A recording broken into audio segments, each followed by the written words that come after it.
But before I get too deep in my speech, I want to say, I know the media is going to call me crazy, me and Trump crazy for having me speaking here. You know why I'm so sweaty? Yeah, I've been watching Jaden Daniels on film. That's it. But I want to make this clear. We are not. They are. That's what has me feeling really nice. Is that crazy? That's really insane, right? They were playing that song about you swag and surf, and the whole stadium was moving. And I looked around, I was like, this is pretty sweet. And by the way, Tampon Tim Watts, he isn't a real football coach. He could never guard me. Get it, Jerry. Yeah. Quit it, Jerry. Yeah. Retire, Jerry. Yeah. We gotta fire, Jerry. Boy, you know this team super bad. I ain't lying. No. Every week we taking belt to ass. That shit pissed me. That cannot complete a simple pass. Where he trying to? Man, how long is this shit gonna last? Who you throwing to? In the criminal justice system, sexually based offenses are considered especially heinous. In New York City, the dedicated detectives who investigate these vicious felonies are members of an elite squad known as the Special Victims Unit. These are their stories.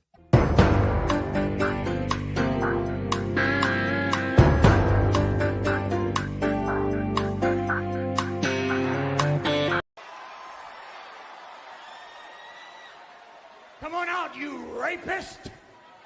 Wow.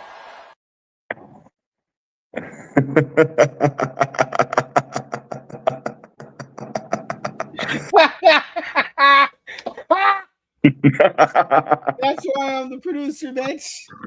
Okay, now we need to cut out that 5-minute timer. Come on. Nah, bro. Listen.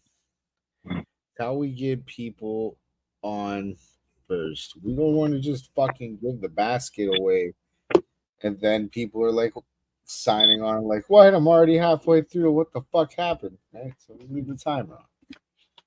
Let people settle in. What's up? We're doing wrestling today. Aren't we excited? Aren't we? Yeah. I missed this week's episode of Raw. Unfortunately. So Cody came in the Cody Rhodes mask. That's nice. Without the crowd. I do work for American Nightmare Incorporated. So yes, it's below my name. I believe in Joe Hendry. Or my pay. Zero is late as of usual. He will be here eventually. Probably just waking his ass up right now. I don't know if there's any. Well, no, there is one thing, major news that I heard recently. I think we actually saw something with Travis Scott earlier in the week last week, belt, where Triple H had given him the hardcore belt. Rumor has that the Hardcore Championship is going to come back at Netflix. Oh yeah, I can't wait. If that's true, I can't wait. Who do you think's going to be the first Hardcore Champion, bro? Oh god, that's a tough one. Hold on. Let me think about this for a quick minute.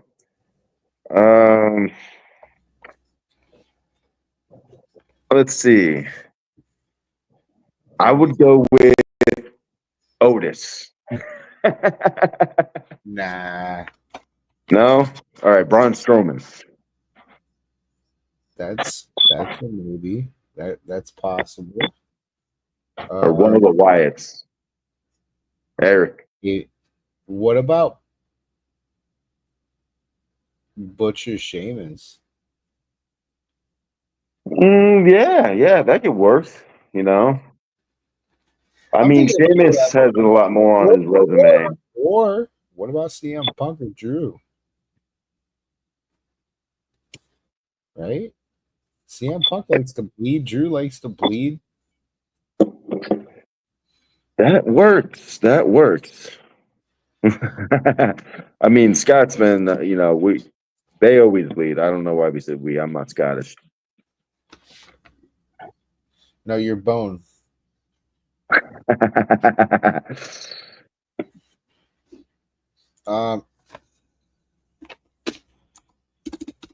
Gave you 5 minutes, bitch. Let's go.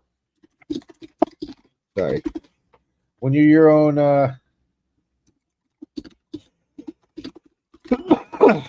when you're your own fucking producer, dude, you know what I'm saying? You have these little hiccups in the show.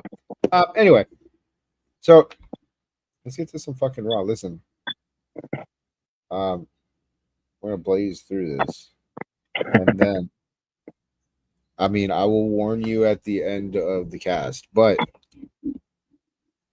you won't see SmackDown if you're on Facebook or YouTube or Twitch right now. It's just not happening.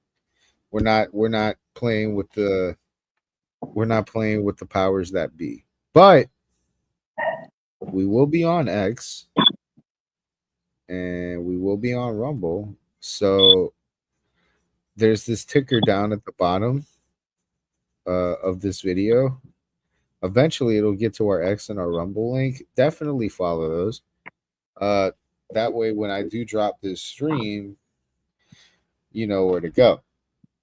We're gonna do the Raw review, and then we'll have the SmackDown live watch stream over on Rumble and X. So I will remind y'all at the end of the stream, but that is the plan. So, having said that, let's get to start. Are you ready to get to some Raw? You haven't even seen Raw, so this is like good for you. It's horrible. They took it off Hulu, and I just have basic cable, which like I only get the news. Hey, you didn't hear from me, 123wrestling.com, baby. I know. I keep forgetting it. I only have it on my phone though. It doesn't work on my Chromebook for some reason. I don't fucking. Also, the TV app.to. Good site. Anyway, so Raw opened up. You got a little bit of background noise, by the way. Yeah, that's my dogs. Okay. Turn it down just a bit. All right. So Raw opened up with Liv Morgan. Liv knows that Bianca and Jade Cargill are around, so they didn't come alone. And they didn't come alone, so neither did Liv. So with Raquel still in the ring, Nia Jax comes out with the SmackDown squad of Tiffany Stratton, Candice LeRae. Nia grabs the mic and lets Liv and Raquel know she doesn't give a shit about them, which is a weird way to start an alliance, just saying. The only people Nia gives a shit about are Bianca and Jade, so Bianca and Jade come out with Naomi and Io Sky. Is this War Games? Seems a little uneven. 4 versus 5. Liv Morgan spends some time pointing this out and laughing about it before asking who's going to throw the eventual first punch that this leads to. I'm glad that Liv Morgan just cuts right to the bullshit. She's like, hey, we all know what's up. All right, so who's throwing the first punch? With that cue, Motionless in White plays, and Rhea Ripley in a brand new Rip Hamilton mask. Which Dashing Rhea Ripley.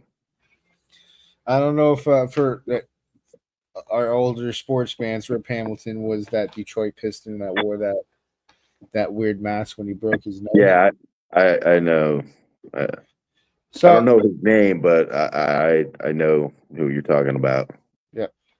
So Rhea comes out in her new Rip Hamilton mask, heads to the ring, screams War Games, and bashes Liv with a headbutt.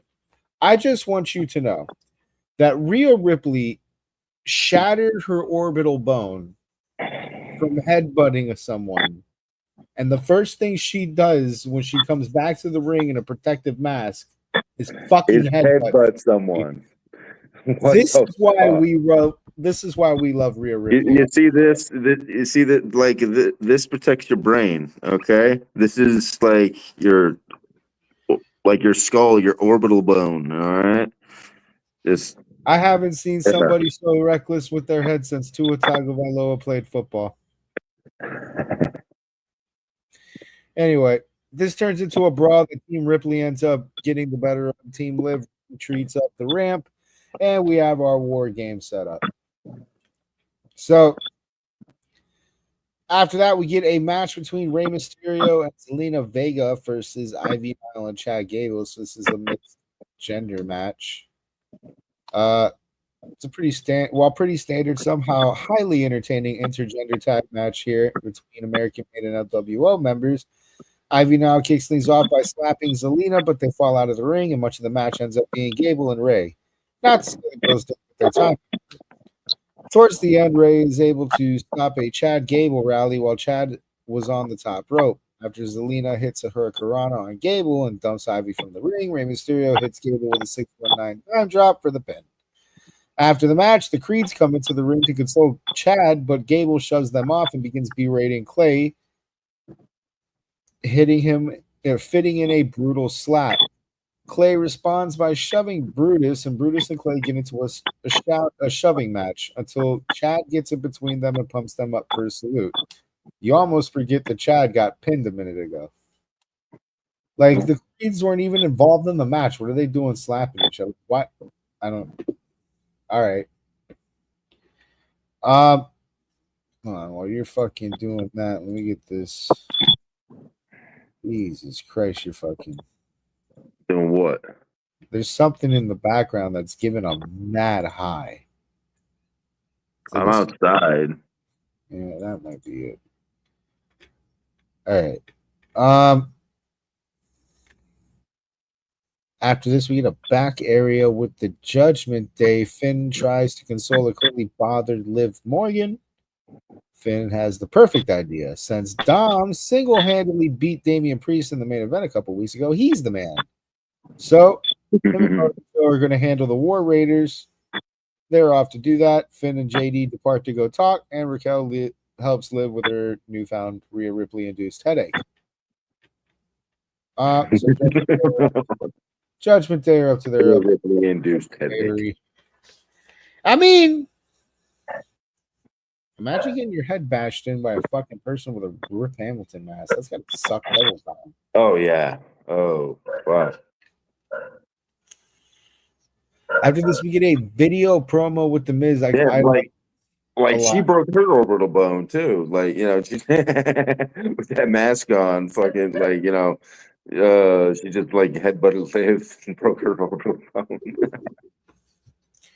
So Miz rubs it in. It rubs in the fact that he gave the performance of a lifetime faking out the Wyatts, while Karrion lets everyone know that they are indeed not invincible. They're just sad, lonely people using others to make themselves feel better. While Miz continues on his delusional actor rant, Karrion lets Howdy know he is not afraid and deals the cards. The Wyatts will continue to play the game that Karrion controls, TikTok, which is a weird time, by the way, for a social media promo. I didn't understand what we're doing. For TikTok. What? Well, he said TikTok at the end. What the fuck does TikTok have to do with any of this? The fuck? Hey, don't ask me. Ask Karrion, bro. Okay. That's what I said. What the fuck? What the fuck does TikTok have to do with this? Exactly, Cody. Exactly. Whatever. Yeah. I can't wait for this to blow up, because this is something that I wanted to happen. Was the Final Testament and the Wyatts going to war. I feel like this should be a War Games all on its own. But I don't think that, you know, in a War Games cage would be the right way to do this. This needs to be like in a street or something. I want this to be bloody and vicious and mean and angry and wait, like they're gonna die. Who's in the men's War Games? The men's War Games is the Bloodline War. Yeah, that's what I thought. Oh, you're coming up with scenarios. Yeah. I would have loved this. I would have loved this to be a War Games, but I don't think it's appropriate to be. I think this thing needs to be chaotic and bloody with no rules and no structure. Anyway, let's move on here. Back area, Imperium. When Kaiser asked Gunther why he did what he did last week, the whole microphone thing, Gunther straightens Kaiser out. He does not speak for Gunther, and he needs to speak for himself. Gunther goes on a rant to Kaiser in Nazi speak before coming back to English and telling him from now on he stands on as his own man. Before Kaiser leaves, Gunther tells him to look into his eyes. That's gay. The fuck? Tells him to look into his eyes and tell him if Kaiser still sees the old ring general. Kaiser confirms, and then Gunther tells him to consider Priest sorted. That is just, did you see? It's gay. Look into my eyes. Look into my eyes. Do you see Nazi general right now? Oh God. Especially coming after like a fucking whole like Nazi speak rant, dude. Like, whoa. When are you gonna stop calling him a Nazi? He's a fucking Nazi. Dude, he just went full fucking Nazi in this whole scene. I think if he goes back to Walter, then you'll stop calling him Nazi. No, when he stops acting like a fucking Nazi is when I'll stop calling him a fucking Nazi. Fucking Nazi. Anyway, when Kaiser leaves, Gunther sees Priest sitting at a table signing autographs or something, basically minding his own business. Gunther attacks Priest and tries to choke him, but fails. Priest lays out Gunther, who tried to hit him with a steel pipe. Priest then sits in a chair over Gunther and tells him that while Gunther may be the general in the ring, Priest is the king in the streets. Adam Pearce comes into the shot, hearing the commotion, but Priest tells Adam everything's sorted. He might need to get Gunther some ice. So Priest looks like a bad. I don't think Priest is going to win this fight. Nah. He's looking too strong on the TV. That's going to suck. Hold on, pull up. I had this fucking screen up. Oh, fuck. That's right. Fuckery. There's fuckery afoot here. So this is a match between Sheamus and Braun Breaker. What a match this shit was. It was a lot of fun to watch. There's so many big spots. There was like a point Braun's hitting fucking a flying elbow on the table. That shit was like early in the match too. Sheamus hit a white noise off the top rope. There's Frankensteiners and the bro kits and the spears. This match was everything we needed to see from these two, basically. Towards the end, Braun hits a spear on Sheamus, who was looking for a bro kick. Sheamus rolls out of the ring, so Braun looks for his super spear, only to be met with Kaiser's clothesline. When Braun turns the corner, match is DQ'd there. Kaiser then hits Sheamus with the kick that he killed Vinci with on the steps. So again, Nazi shit. Dude. Like what do you mean? Like they're Nazis. This is how Nazis operate. This is Nazi-like behavior. I don't know how anymore. Nazis. I like the way you say Nazi. They're Nazis, bro. Nazi. I'm about to go on like a whole fucking soy rant. Nazi. Anyway. Sorry. I just can't stand the fucking Third Reich happening in the fucking WWE right now. When are we gonna fucking put it to rest already, right? Jesus. We get a back area with Seth and the OG Bloodline without Roman. With Bronson Reed being the new Bloodline's fifth, maybe Seth has had a change of heart about joining OG Bloodline in the War Games. He hasn't. He just refuses to stand side by side to Roman. After that, we get a match between Dom and Carlito versus the War Raiders. And before that match is a Dakota Kai promo basically talking about redemption. We already know that she's back. Why do we need a whole vignette for it? Like, can we stop putting in stupid vignettes? I know we have to kill some time, but Jesus fucking Christ. Like, not everybody needs a vignette. We already know who Dakota Kai is. And we already know she's back. She had a whole fucking, like, a match that was basically revolved around her. She was the MVP last week. Why the fuck did we need a vignette? Yeah. No sense. That could have been a promo right there. Like, stop this. And she's not even like, I would understand more if she was like more popular, but she's not. So it's like double waste of time. There's another vignette later in the show. I didn't even write a note for it. It was for Lyra Valkyria, and it was another just big waste of time. It's like we already know who fucking Lyra Valkyria is. She's been into 2 fucking pay-per-views, and she was an MVP, fucking in the main event for one of them. Like, what are we doing vignettes for? Stop. Sorry. Had to go on that rant. That shit just it annoys me. There's not really much to this one. War Raiders roll through Judgment Day here, pinning Carlito. The real beauty here is seeing Ivar fly around with Dom Mysterio. This isn't a full squash. Dom and Carlito get in some offense, but truly War Raiders were never in doubt here, pinning Carlito for the dub. However, after the match, Finn and JD rushed the Raiders and beat them down, giving Eric a coup de grace. So, Judgment Day War Raiders are 2. Womp, womp, womp, womp, womp. Although, hey, I like the way the War Raiders have been getting billed lately. Like, they have not lost a match, and they're like rolling through people. Those are going to be our eventual title holders, I think. Yeah. Anyway, right after this, we get the, and I've got this is where we're going to spend some time on. I've got my theories, but we get a signal interruption right after this match, and it's another Wyatt videotape showing images of Miz and chains in the beginning. While staring off into the distance and rocking back and forth, Bo says the trust of the innocent is the liar's most useful tool. They offered him salvation, freedom from the pit. Bo tried to warn him, but he damned himself.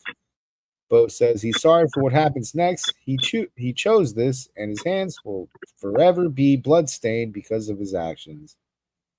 He will lose what matters most, and Bo never wanted this. So, Jesus Christ, both my fucking people left. Whatever. I think this is Karrion. I don't think he's talking to Miz in this video. I think he's talking to Karrion in this video. He said something about he will lose what matters most. Bro, the only thing that matters most to Miz would be are we going to bring his wife for a cameo? I think this is actually addressed to Karrion. And I also think Scarlett is in trouble. I was asking earlier about like if there was any happenings between now and Friday, and there hasn't been. Like, because before when Miz was the focus, he got kidnapped in the middle of the week on fucking social media. So I think something's coming for Scarlett. I think that's what the big secret is in that one. Which I would love to see a broken Karrion Kross. What the fuck? Send that man over the edge? Yes. This I like this so much because like the Wyatts kind of feel like a good guy, but they're not. There's no real true good guy here. It's just 2 fucking dark, weird forces going at it. Yeah. It's like a biker gang going against a fucking a Devil's Rejects crew. Let me guess. The Devil's Rejects crew is the Wyatts. Okay. Yeah, I can see that. Totally. Who's Captain Spaulding?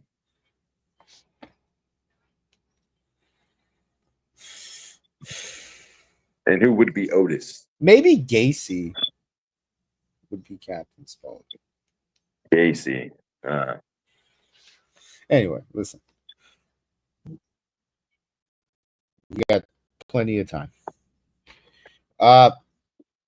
We get a back area after this with New Day and they're with the Alpha Academy. Woods finds Kofi in the middle of talking with Otis about the recent ongoings in New Day. Woods just doesn't understand how they went from being so tight to arguing all the time. Woods can't stop thinking about what Karrion Kross said, that New Day is dead and that they are the ones who don't know it. Kofi dismisses this entirely. Kofi says Woods just needs to remember what the New Day is all about. Woods takes this as a personal attack and begins arguing with Kofi. Otis tries to step in and tell Woods that they're all friends here. Woods turns his ire to Otis and berates him, and then challenges him to a match next week, Alpha Academy versus New Day. Poor Otis, dude. He's just trying to be a nice guy. Why are we being a dick to Otis again? Free Otis. Yeah, dude, free Otis. All right, yo, we need to get those shirts, dog. We need to get free Otis shirts. Yeah, we do. For real, I'm about that. We do need free Otis shirts. We need to join the movement. All this man does is try to be fat and happy. Like, that's all he does. I'm fat and I'm happy, and everybody's a dick to me. Bro, what if being in high school again, bro? Like, what the fuck? What if he joins up with the War Raiders crew? You know? Yo, that would be sick. Otis and Ivar flying around. Yeah, just like one big stable, and then Tozawa just being the odd man out. Tozawa's there to fucking cheerlead with Maxine. Yeah. I mean, I could see Maxine being a nice, looking biker babe, gig or gimmick. Yeah. She did the whole Stacy Keibler photo shoot pretty good. I mean, that was nice. Yeah, these are ideas you should be taking down, WWE. I'm saying, dude. And we need royalties if you use these ideas. It's what I'm saying. Or just free tickets to WrestleMania. Anyway, so we get a main event.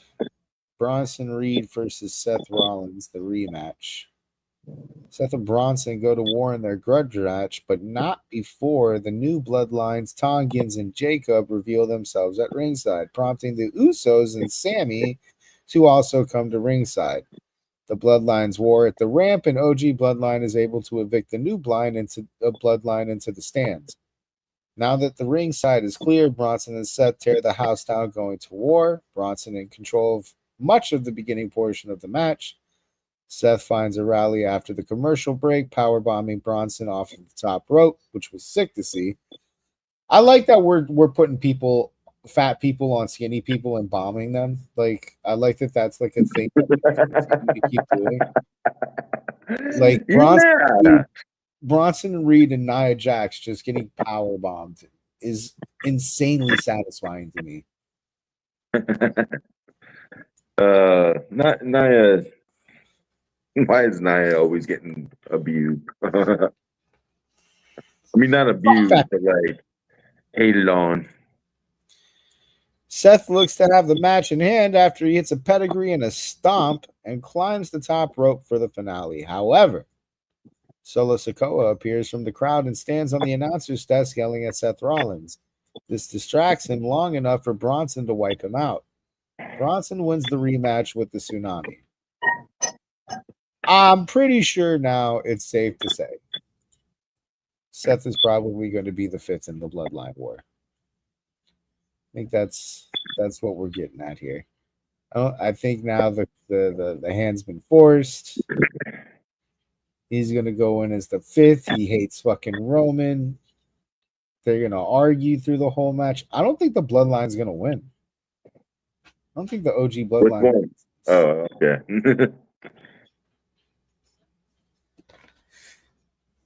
I mean, shit. If they don't win, where do you think any of this is going? I think the reason that the Bloodline isn't winning is going to be because Roman hasn't fully repented for his last run.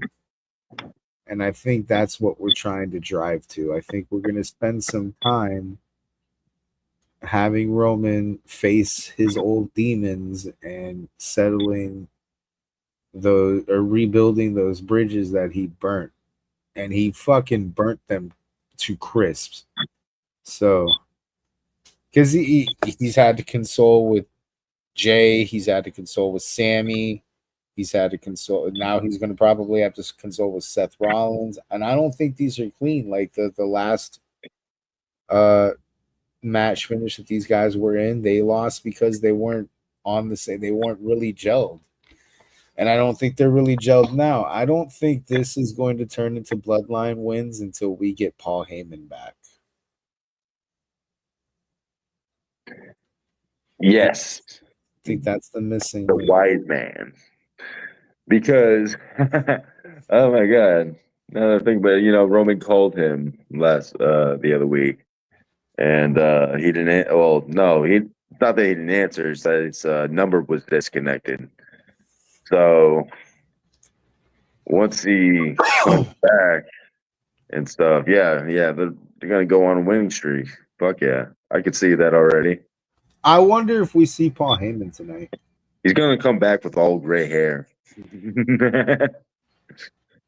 I wonder if we see Paul Heyman tonight. I wonder if we're going to get a little further into that, because we got to figure out why that number was disconnected. It's going to be interesting how they get Paul Heyman back here, but I want to say that we might get him tonight. I want to say that that's tonight. And if they do get him tonight, then my prospect on the match changes. Then I might see the Bloodline winning that. Man, that's actually. I'm kind of on that. I think that's where it is. I think we don't see the OG Bloodline really truly win until we see the OG Bloodline really truly back, and it's not back without Paul Heyman. Yep. I think that's the wise man is is really the one behind the scenes calling the shots. Yeah. He's the one doing the backdoor deals, dude. Yep. And we still might get a surprise. What if Paul Heyman's been hanging out with a certain guy in Minnesota? Or is that where he's at? Where the fuck is he these days? Wait, who's in Minnesota? The fuck? Who's this certain guy? Oh, wait. Yeah, South Dakota, not Minnesota. I'd be hanging out in South Dakota. Oh, Brock. Yeah. Look, you got added to the roster. You're doing something with him. The Rock is still around. The Rock is always going to be around. Man, we've got a lot ahead of us here. But I like the way things are shaping up. I think we're shaping up to get into the Raw transition into Netflix. I think that's what we're building to. I think that Raw on Netflix that premiere show is probably going to be a pretty big one in terms of storylines. And you know what the benefit is? It'll be on Netflix, so we'll be able to review it. No problem. Yeah. Anyway, okay. So Netflix is gonna fuck up. All right.